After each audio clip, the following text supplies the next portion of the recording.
Abra sua Bíblia comigo, por gentileza, no primeiro livro dos Reis, capítulo 17. Primeiro livro dos Reis, capítulo 17. É uma bênção poder passar essa manhã com vocês. Vamos ler do verso 1 ao verso 10. Primeiro Reis 17. Peço que após a leitura você mantenha a sua Bíblia aberta comigo nesse texto. Então Elias, o tesbita dos moradores de Gileade, disse a Acabe: tão certo como vive o Senhor, Deus de Israel, perante cuja face estou, nem orvalho nem chuva haverá nesses anos, segundo a minha palavra. Veio-lhe a palavra do Senhor dizendo: retira-te daqui, vai para a banda do Oriente, esconde-te junto à torrente de Quirite, fronteira ao Jordão. Beberás da torrente, e ordenei aos corvos que ali mesmo te sustentem. Foi, pois, e fez segundo a palavra do Senhor. Retirou-se e habitou junto à torrente de Quirite, fronteira ao Jordão. Os corvos lhe traziam pela manhã pão e carne, como também pão e carne ao anoitecer, e bebia da torrente. Mas passados dias a torrente secou, porque não chovia sobre a terra. Então lhe veio a palavra do Senhor dizendo: dispõe-te e vai a Sarepta, que pertence a Sidom, e demora-te ali, onde ordenei uma mulher viúva que te dê comida. Então ele se levantou e se foi a Sarepta. Amém. Meus amados, parece-me que a agenda do dia, quando você lê os jornais, as manchetes, quando você liga a sua televisão para assistir qualquer programa jornalístico, quando você escuta os especialistas nas mais diversas áreas, seja da medicina, seja da economia, seja fazendo uma análise diagnóstica da sociedade, que a palavra que aparece como síntese é crise. Crise. Agora, isso não é uma situação nova. A humanidade sempre viveu seus tempos de crise. E eu queria situar Elias, para perceber que Elias estava vivendo uma crise muito mais grave, muito mais aguda, muito mais profunda do que a crise que vivemos. Então, vamos contextualizar esse texto. Vocês sabem que Israel, passando 40 anos no deserto, 7 anos na conquista, depois um período de 330 anos aproximadamente, de teocracia, sob o governo dos juízes, estabelece a monarquia. E nós tivemos 120 anos de Reino Unido, sob a liderança de Saul, Davi e Salomão. Salomão foi um homem muito sábio, mas também muito louco. Teve seus lances de loucura, buscando a felicidade na bebida, buscando a felicidade na riqueza, buscando a felicidade nos prazeres, buscando a felicidade na fama e encontrando bolha de sabão, vaidade. Mas ele conclui a história deles e na suma de tudo é temer a Deus e guardar os seus mandamentos. Quando ele morre, a pompa, o luxo, a grandeza da corte era enorme. Mas quem paga a conta é o povo. Então, quando ele morre em 931, o povo recorre ao sucessor, Roboão, pedindo alívio dos tributos. O povo estava trabalhando a meio com o governo. E Roboão pede conselho aos anciãos e eles disseram: atende o povo não aguenta mais, o povo está esfolado. Ele não gostou desse conselho, foi pedir outros conselhos aos jovens da época que não tinham a devida maturidade, e os jovens disseram: não, aperta mais o calo desse povo, aperta a tarraxa, é gemendo que o povo vai obedecer. E ele gostou mais desse conselho, aplicou, e o reino dividiu. Das 12 tribos, 10 seguiram a liderança cismática de Jeroboão I, formando o que nós chamamos de Reino do Norte, ou Israel, às vezes chamado de Efraim, que era a principal tribo do Reino do Norte, cuja capital mais tarde veio a ser Samaria. Esse Reino do Norte durou apenas 209 anos, de 931 a.C. a 722 a.C., quando o grande império assírio dominou o Reino do Norte, quando Ezequias era rei no Reino do Sul. Esse Reino do Norte, em 209 anos, teve 19 reis, em 8 dinastias diferentes governando. Curiosamente, nenhum desses 19 reis andou com Deus. Todos foram maus, todos foram perversos, todos foram idólatras. Eu queria só fazer um breve apanhado até Elias, para vocês entenderem o nível da crise que Elias está vivendo. O rei Jeroboão I, que foi quem liderou essa cisão no Reino Unido, governou 22 anos. Ele teve uma atacada de mestre para o mal. Ele percebeu o seguinte: o centro do culto ficava em Jerusalém, o templo ficava lá, as festas aconteciam lá, as caravanas rumavam para lá, lá estava o centro de adoração. E ele pensou: se os meus súditos forem para Jerusalém, eles vão acabar sendo seduzidos e eu vou acabar perdendo o meu reino. O que ele fez? Construiu novos templos, instituiu novos sacerdotes, estabeleceu nova liturgia, estabeleceu um culto sincrético e místico, e colocou a religião a serviço do Estado. Todos os outros reis que vieram na esteira seguiram a sua linha, e andaram no caminho de Jeroboão, e andaram no caminho de Jeroboão, e andaram no caminho de Jeroboão. Pois bem, esse homem, Jeroboão, reinou 22 anos. Quando ele morre, o seu filho Nadab assume o governo, e reina apenas 2 anos, e é assassinado por Baasa. Agora, quem mata o rei não vai preso não, assume o trono. Uma conspiração política. E Baasa não só assume o trono, mas reina 24 anos. E fez o que era mal perante o Senhor de novo, todo mundo fez mal. Quando ele morre, o seu filho Elá assume o governo e reina só 2 anos, e é assassinado por Zinri. E Zinri assume o trono. E há uma rebelião, um motim. O povo se revolta e cerca o palácio. E ele, percebendo que não escaparia, incendiou o palácio, cometeu suicídio. Assume o governo Acabe.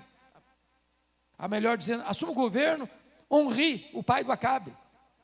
Onri foi o pior rei até então. Governou 12 anos. E depois que ele morre, o seu filho Acabe assume o governo. E de todos os reis de Israel, Acabe foi o pior dos reis. Governou 22 anos. Se não bastasse ser o pior rei, ele se casou com a pior mulher do mundo, Jezabel. A mulher era assassina, feiticeira e mandona. O rei era apenas um boneco na mão dele. Foi essa mulher que impôs o culto a Baal, à força da espada e da baioneta, matando os profetas de Deus, perseguindo os profetas de Deus. Quando você lê esse cenário, você percebe que a nossa crise está um pouco menor do que essa. Agora, é nessa crise que Deus levanta, não um partido político, nem mesmo a denominação religiosa. Deus levanta um homem, para mudar esse cenário. Quem é esse homem? Elias. Quem é Elias? Volte os olhos comigo para o verso 1. Então Elias, o tesbita, dos moradores de Gileade. Quando diz Elias, o tesbita, não está falando da família dele, não está falando do sobrenome dele, está falando da procedência geográfica dele. Ele vem de Tisbé. Se você for para o mapa procurar Tisbé, você não vai encontrar Tisbé. É um lugar tão pequeno, tão inexpressivo, que não tem nem no mapa.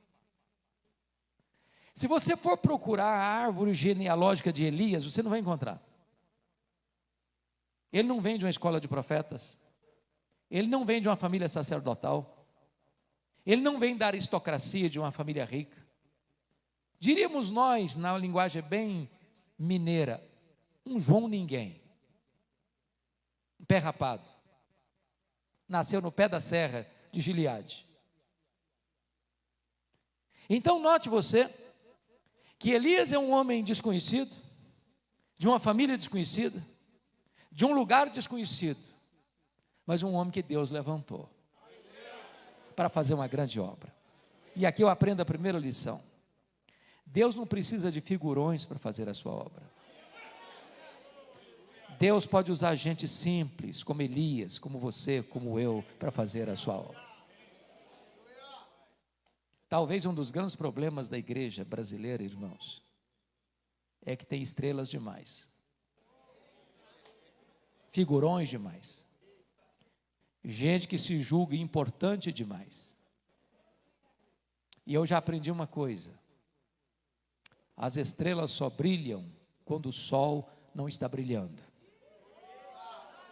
Porque quando Jesus, o sol da justiça, está brilhando, não tem espaço para homens brilharem.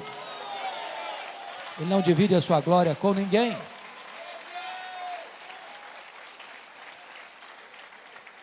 Nós estamos vivendo uma época, irmãos, que a igreja evangélica cometeu e comete ainda o pecado de colocar líderes no pedestal. E eu vou lhes dizer que os homens gostam de pedestal. Mas o pedestal não é o lugar deles. No reino de Deus a pirâmide está invertida. Quem quiser ser o maior, seja o menor. Seja servo de todos. Nós estamos vivendo na época que se trata cantores e pregadores como astros de cinema. Estamos vivendo a época em que pregadores exigem cachê para pregar. E nós não podemos contribuir com essa cultura. Nós não podemos transformar o ministério num negócio. Nós precisamos voltar à simplicidade do Evangelho.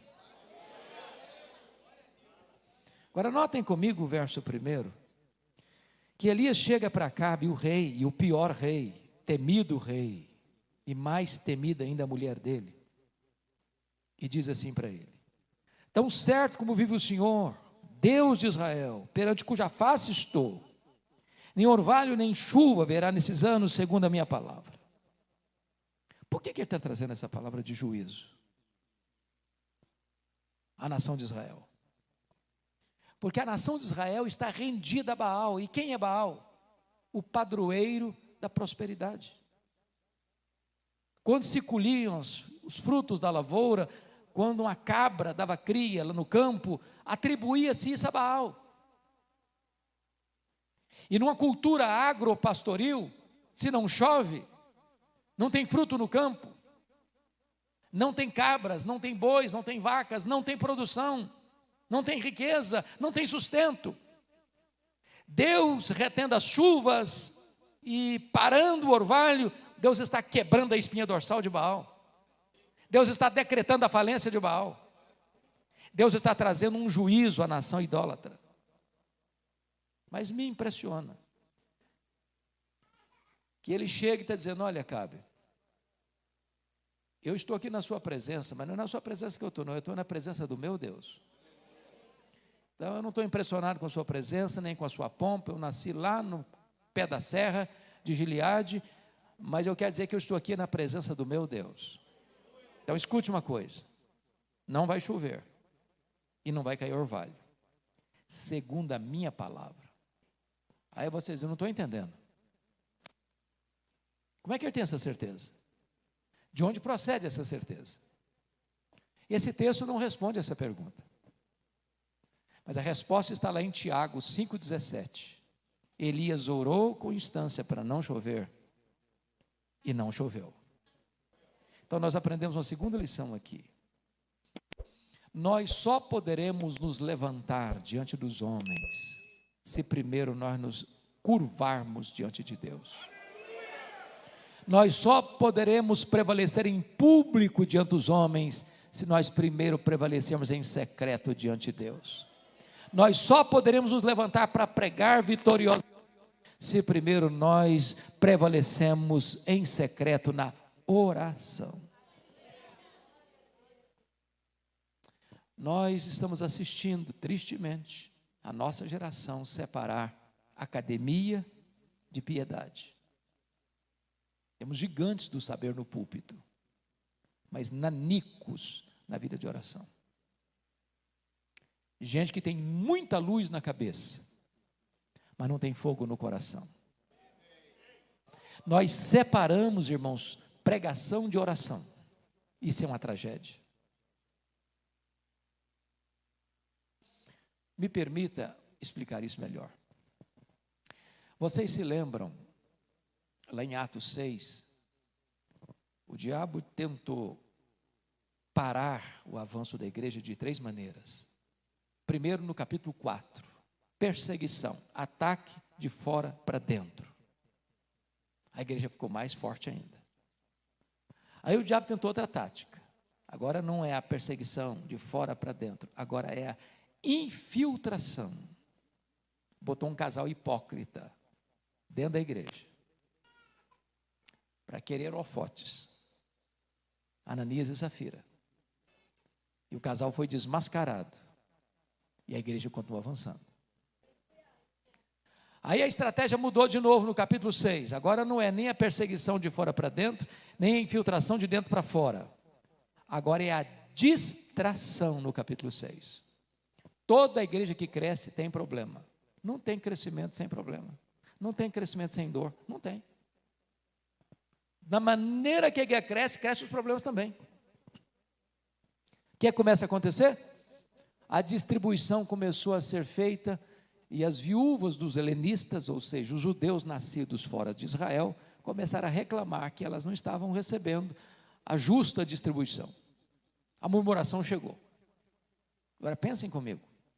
Os apóstolos podiam ter tomado 3 atitudes. Eles podiam ter pensado assim, gente, crente murmura mesmo. Hein? É natural murmurar, deixa murmurar, nós estamos fazendo o nosso trabalho. Ou eles poderiam pensar assim, bom gente, nós estamos trabalhando um pouco. Nós estamos levantando às 6 da manhã, vamos levantar às 4, vamos nos desdobrar. Nós somos um time aqui de 12. Bola para frente. Mas eles tomaram outra atitude, que é um divisor de águas na história do cristianismo. Atos 6,4. Quanto a nós, nos consagraremos à oração e ao ministério da palavra. E nós vamos eleger homens cheios do Espírito Santo, cheios de fé, cheios de sabedoria para esse mistério. Um dos truques para nós pastores é o ativismo. Corre demais. Eu preciso lhe dizer algo muito solene. A maior prioridade de Deus na sua, na minha vida, não é fazer a obra de Deus. A maior prioridade na sua e na minha vida é andar com o Deus da obra. Porque o Deus da obra é mais importante que a obra de Deus.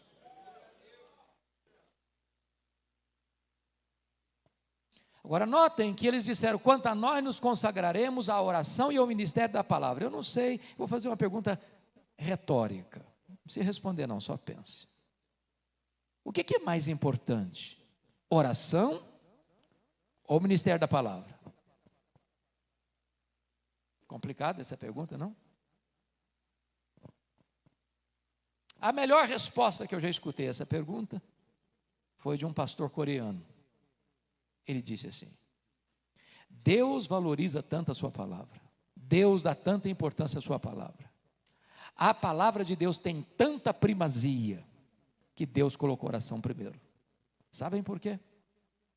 Porque se você não for um homem ou uma mulher de oração, não haverá virtude nem poder para você pregar essa palavra.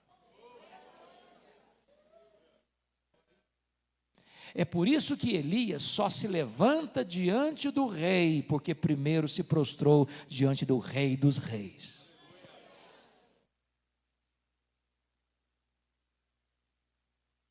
Pois bem, depois que ele entrega essa mensagem, versículo 2, confira aí comigo: veio-lhe a palavra do Senhor dizendo: retira-te daqui, vai para a banda do Oriente e esconde-te junto à torrente Querite, fronteira ao Jordão. Meus irmãos, isso para nós é um contrassenso, isso é um anticlímax.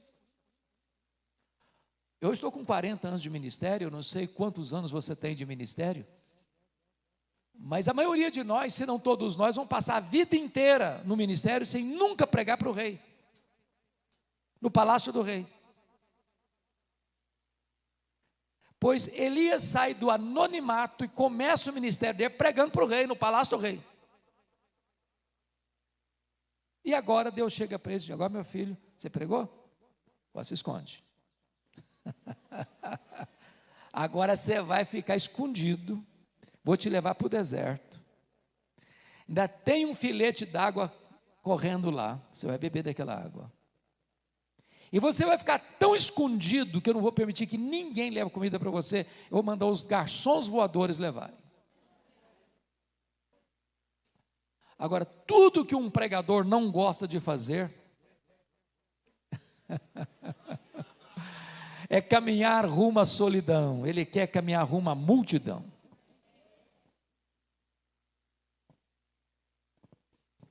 Nenhum de nós gosta do deserto. Porém, o deserto não é um acidente no percurso do ministério. O deserto é uma agenda de Deus no nosso ministério. O deserto é a escola superior do Espírito Santo, onde Deus treina os seus líderes mais importantes. O deserto não é para promover você, o deserto é para humilhar você. O deserto não é para você acariciar o seu ego e dizer quão grande eu sou. O deserto é para reduzir você a nada, para saber que Deus é tudo. E na escola do deserto, Deus só tem 2 lições. A primeira matéria desse programa da Academia de Deus é a nossa própria vida. Isso porque Deus está mais interessado em quem nós somos do que no que nós fazemos. Primeiro Deus trabalha em nós, para depois Deus trabalhar através de nós.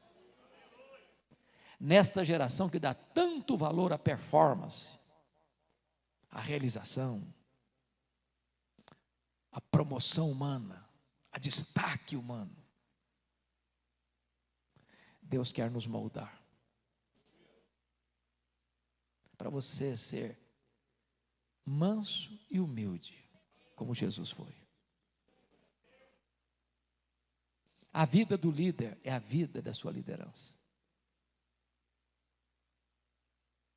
Vida com Deus precede trabalho para Deus.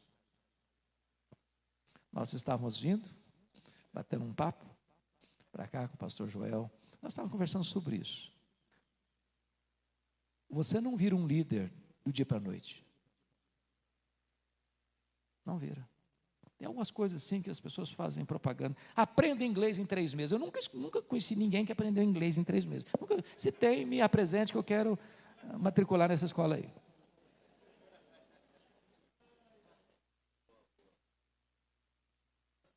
Meus irmãos, o moinho de Deus mói devagar, mas mói fino. Deus não tem pressa para preparar seus líderes. Ele trabalhou em Moisés 80 anos para usá-lo 40. Elias foi treinado 3 anos e meio para ser usado num único dia. Jesus começou o seu ministério aos 30 para ter um ministério de 3. Então calma, Deus está trabalhando. Você está no deserto, calma, você está no lugar certo, foi Deus que levou você para lá. Não tem acaso, não tem azar, não tem sorte. Deus está lapidando você. As experiências mais duras e dolorosas da vida não são por acaso, não. Deus vai usar essa experiência ali na frente, porque Ele vai consolar você, para que você possa consolar o outro com a mesma consolação com que você foi consolado por Deus lá na frente.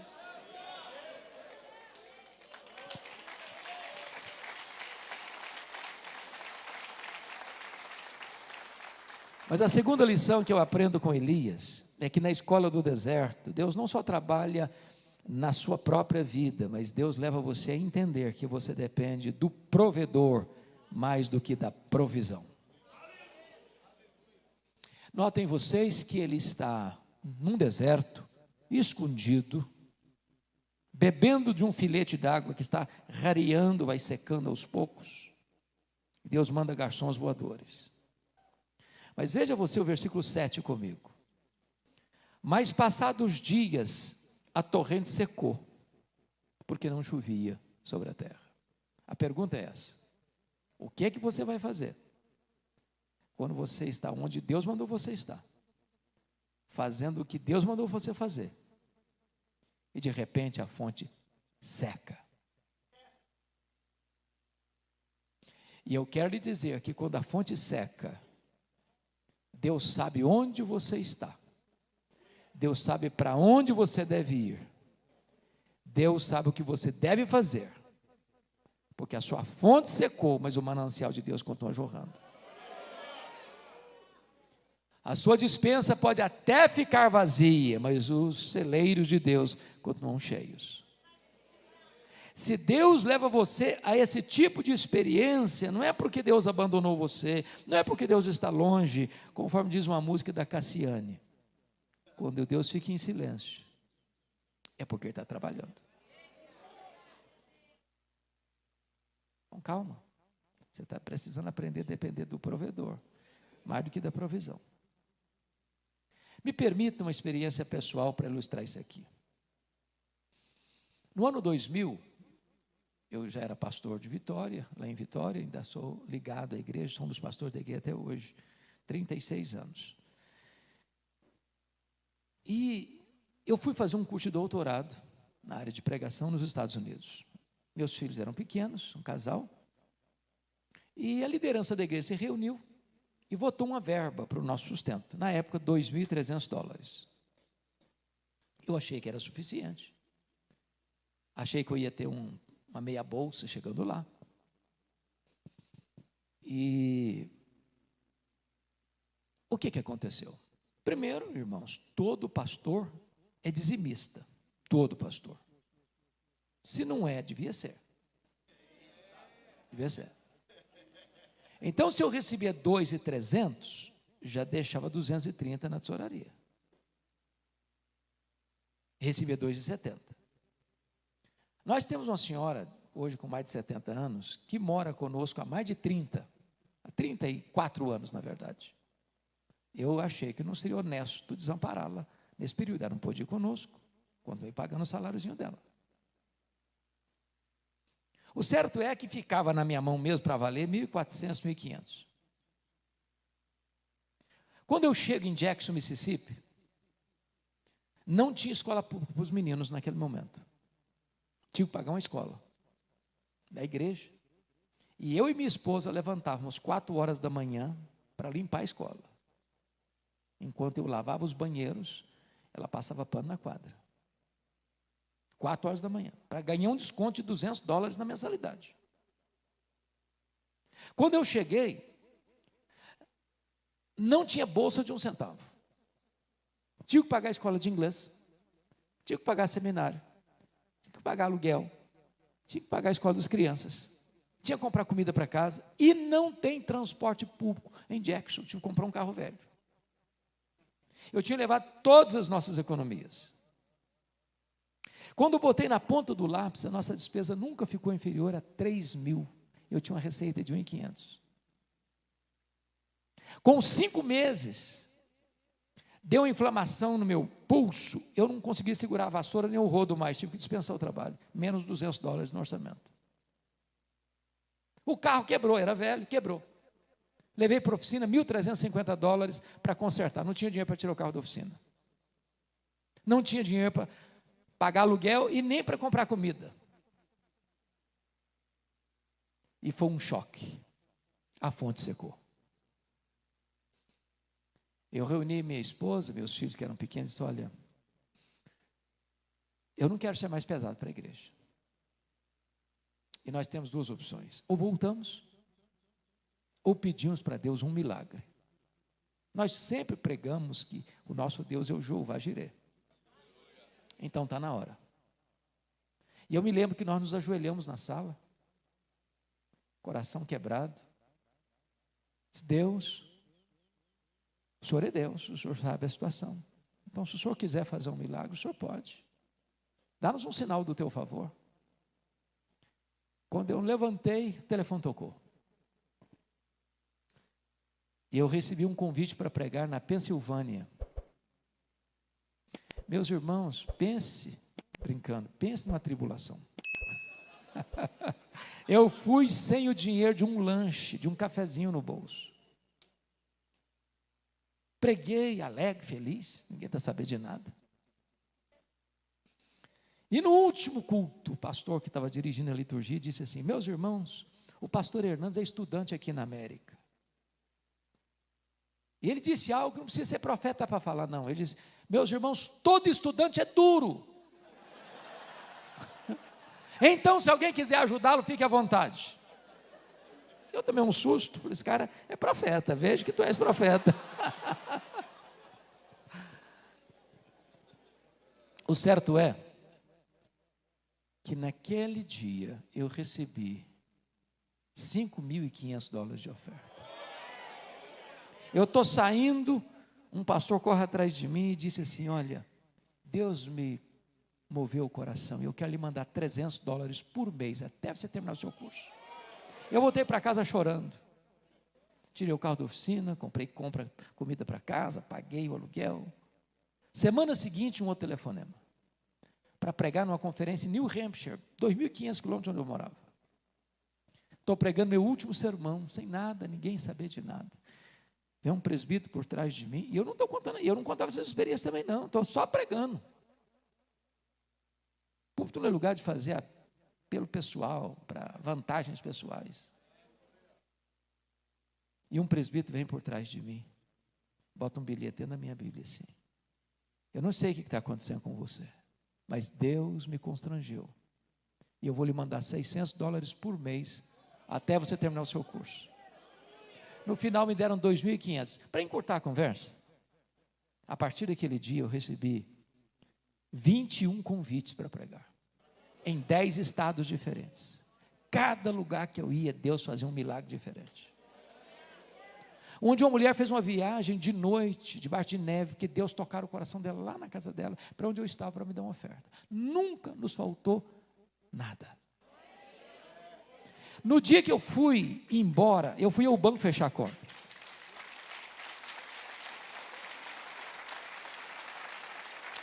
E quando eu cheguei no banco para fechar a conta, eu tomei um susto. Rigorosamente, matematicamente, exatamente o valor das nossas economias pessoais que nós havíamos levado estava lá no banco. E Deus nos ensinou uma lição: quando a sua fonte seca, o meu manancial continua jorrando. Quando a sua despensa fica vazia, o meu celeiro continua cheio. Eu só levei você essa experiência para você aprender uma lição: você depende do provedor mais do que da provisão. É que Deus está trabalhando em nós, para depois Deus trabalhar através de nós. Mas há uma outra transição no texto. Versículo 8, confira comigo. Então lhe veio a palavra do Senhor, dizendo: dispõe-te, vai a Sarepta, que pertence a Sidom, e demora-te ali, onde ordenei uma mulher viúva que te dê comida. Então ele se levantou e foi a Sarepta. Sabe o que está acontecendo aqui? Deus está dizendo o seguinte para Elias: Elias, você acabou o estágio do deserto, aperte os cintos, porque agora eu vou matricular você no estágio mais avançado. Agora eu vou jogar você na fornalha. Sarepta significa fornalha, fogo, cadinho. Deus não terminou o processo ainda não. Deus continua trabalhando. E trabalhando em nós, para depois Deus trabalhar através de nós. Me permita dizer isso. Não importa se você tem 1 ano de ministério ou 50. Enquanto você estiver aqui, Deus estará trabalhando em você. Deus estará trabalhando em mim. Somos um material bem ruimzinho, não somos? Barro, barro fraco, às vezes misturado com lama, às vezes com areia, às vezes com pedra, que tem dificuldade da liga. Tem uns que dão mais trabalho que outros, mas Deus está trabalhando. Até parece que Deus tem senso de humor, porque o que Deus fala com Elias parece não fazer sentido para nós. Deus diz: meu filho, chega de ficar escondido aqui. Mas por que ele estava escondido? Escondido de quem? Claro, de Acabe e Jezabel. Se você ler no capítulo 18, no versículo 10, está escrito o seguinte: tão certo como viu o Senhor teu Deus, não houve nação nem reino aonde o meu Senhor não mandasse homens à tua procura, e dizendo eles: aqui não está, fazia jurar aquele reino e aquela nação que te não haviam achado. Ele estava escondido por isso. A polícia do Acabe estava atrás dele para matá-lo. E agora Deus chega para o camarada e diz: ó, meu filho, bota a cara na rua, atravessa a fronteira, vai lá para Sarepta. E Deus diz algo incompreensível: vai, porque tem uma mulher viúva que vai sustentar você. Se Deus falasse assim: meu filho, vai, porque tem uma mulher viúva lá num perrengue, passando uma magrela, e chega de ficar escondido, agora você vai trabalhar, você vai sustentar aquela mulher. Eu podia pensar: bom, pelo menos eu tenho um ministério, vou cuidar de uma mulher viúva. Mas Deus fala o contrário para ele: vai, porque a mulher viúva vai sustentar você. Chega lá, a mulher viúva está morrendo de fome. Dá para entender um negócio desse? Vai, meu filho, vai estar tudo certo. Você chega lá, não tem nada certo. Deus está trabalhando em nós para depois trabalhar através de nós.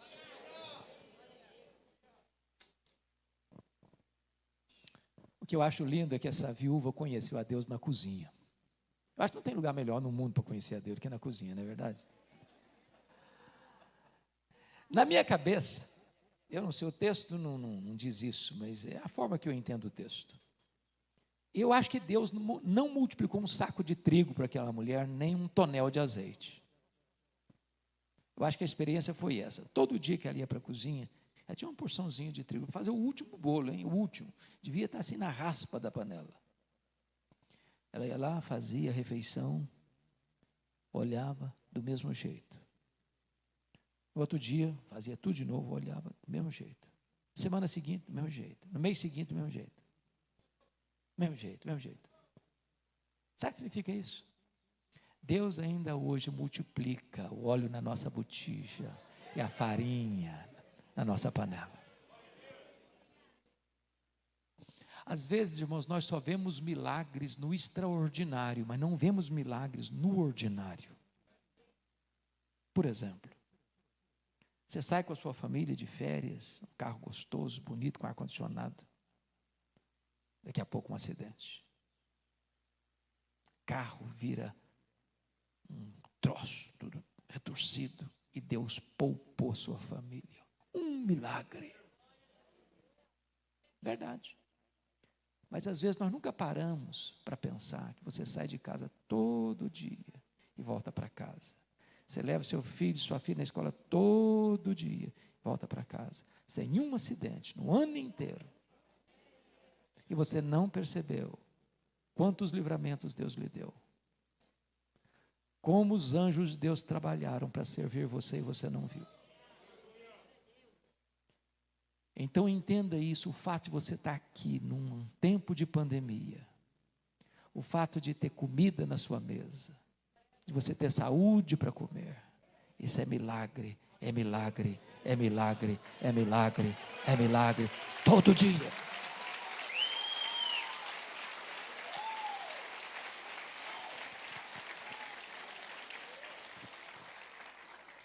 Mas há um outro fato que me marca nesse texto, é que na mesma casa que acontece um milagre, acontece também uma tragédia. Ah, como foi duro e triste, decepcionante, a falsa teologia que rondou pelo Brasil há algumas décadas, dizendo: se você é crente, você não fica doente. Se você é crente mesmo, você não tem problema financeiro. Se você é crente, você não anda de fusquinha, embora andar de fusquinha hoje é chique, né? Quem tem o fusquinha hoje está na moda. Você só anda de carro importado. Falsa teologia.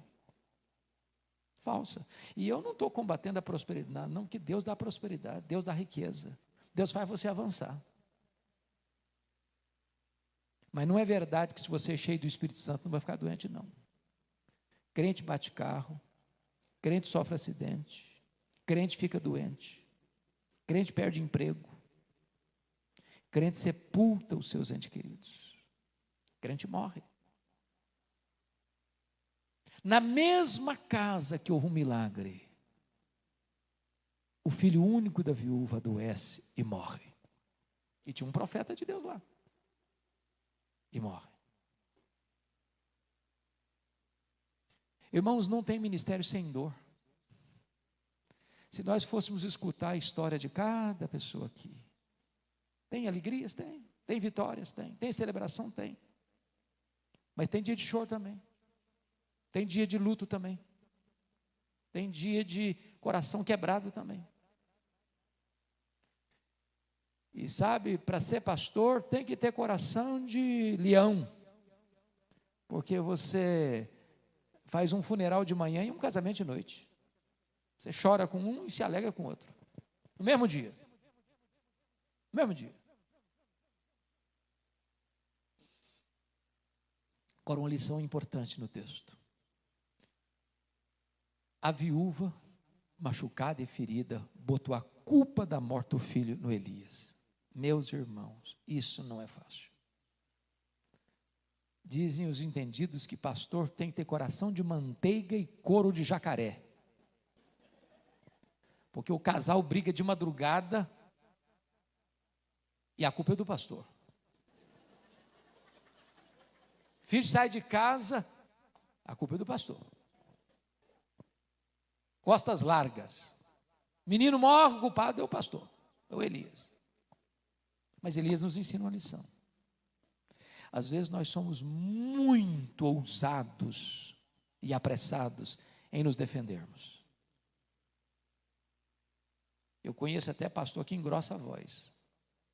Diz: é melhor passar por cima do meu cadáver do que passar por cima dos meus direitos. Elias não dá uma palavra para se defender, sendo inocente. Eu acho que eu tinha aprendido o princípio que Jesus já tinha ensinou mais tarde. Não se apaga a torcida que fumega, nem se quebra, esmaga a cana quebrada. Para que machucar uma pessoa que já está machucada pela vida? Para que tripudiar sobre aquele que já está doído demais? Ficou em silêncio. Pega o menino morto, leva para o quarto, tranca a porta. E ele que estava em silêncio para se defender, abre o bico e fala muito. E fala com Deus. Nos ensinando uma lição. Se nós orássemos mais, nós nos defenderíamos menos. Se nós orássemos mais, nós brigaríamos menos. Se nós orássemos mais, nós veríamos mais os milagres de Deus acontecendo. Pastor Marco Túlio, eu acho que se fosse hoje, eu fico imaginando essa cena. Não tem relato histórico de ressurreição até esse momento. Era uma coisa inédita na história.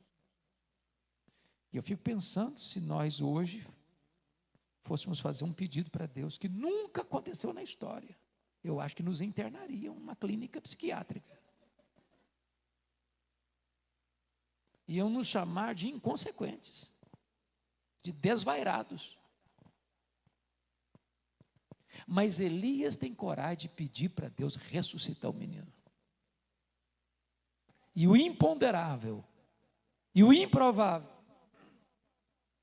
e o impossível aconteceu. Deus ressuscitou o menino. Não há limitação em Deus. Ele pode tudo quanto Ele quer. Agora pensem comigo de novo, se Elias fosse uma das estrelas de hoje, que fazem propaganda até de milagres que nunca aconteceram. E ele sai daquele quarto com o menino vivo. O que ele faria? Acho que a primeira coisa que ele faria era dar uma coletiva da imprensa, para dizer quão grande homem ele era. Acho que a segunda coisa que ele faria era botar uns outdoors na cidade de Sarepta com a fotografia deles. Eis um grande profeta. Eu acho que ele também faria um panegírico, um discurso de alto elogio. Eu acho que ele iria um pouco mais, ele ia bater palmas para ele mesmo. E finalmente, eu acho que ele faria um solo do hino, quão grande és tu diante do espelho.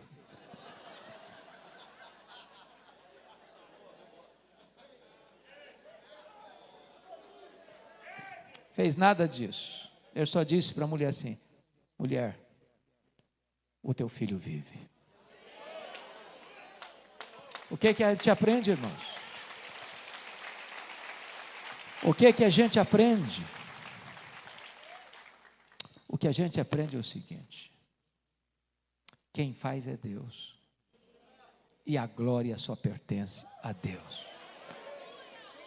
Se Deus está usando você, se Deus está respondendo suas orações, se Deus tem feito maravilhas em resposta ao seu clamor, bote a boca no pó, porque tudo vem dele, tudo é por meio dele e tudo é para ele.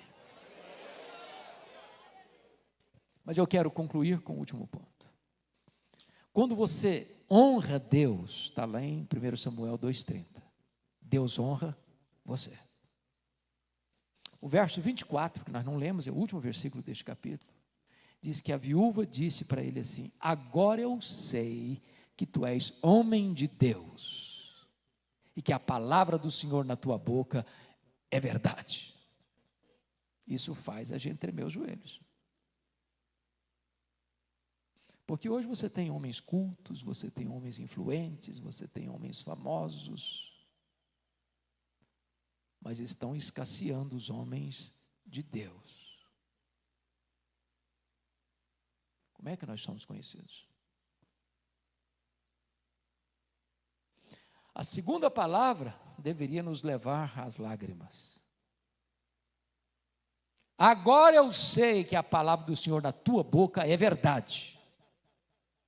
Porque uma coisa é proferir a palavra de Deus, outra coisa bem diferente é ser boca de Deus.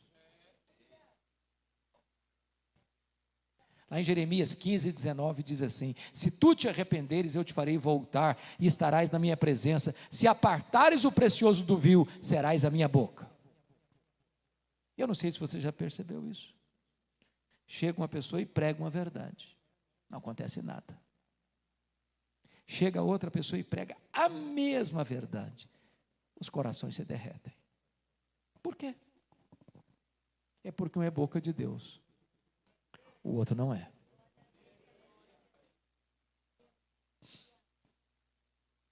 Nós tivemos um pastor muito querido na igreja presbiteriana, que era o nosso xodó, pastor Antônio Elias. Morreu com mais de 93 anos. Era um homem muito simples. Mas eu nunca vi aquele homem pregar sem chorar, e eu nunca vi aquele homem pregar sem ver o auditório chorando.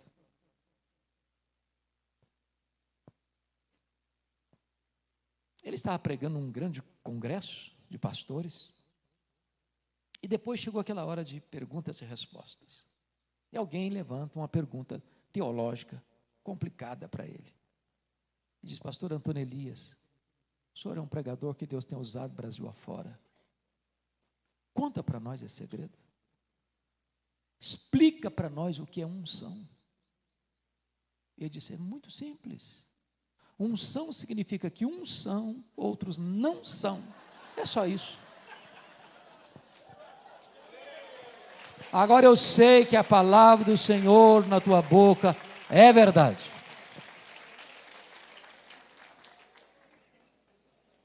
Nós vivemos uma geração muito interessante, porque hoje os melhores sermões pregados na história da igreja estão disponíveis em língua portuguesa.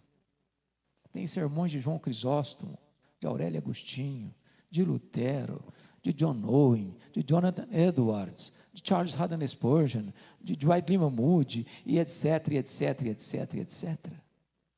Sermões que Deus usou como pecadores nas mãos de um Deus irado, pregado por Jonathan Edwards. E quando ele terminou de pregar, o auditório estava prostrado ao chão, em lágrimas. Mais de 500 pessoas convertidas. Mas se nós pegarmos esses mesmos sermões para pregá-los na íntegra, os resultados não serão os mesmos mais. Por que não? E M. Bounds, que foi um metodista muito piedoso do século XIX, diz o seguinte: é que nós estamos à procura de melhores métodos e Deus está à procura de melhores homens. Deus não unge métodos, Deus unge homens.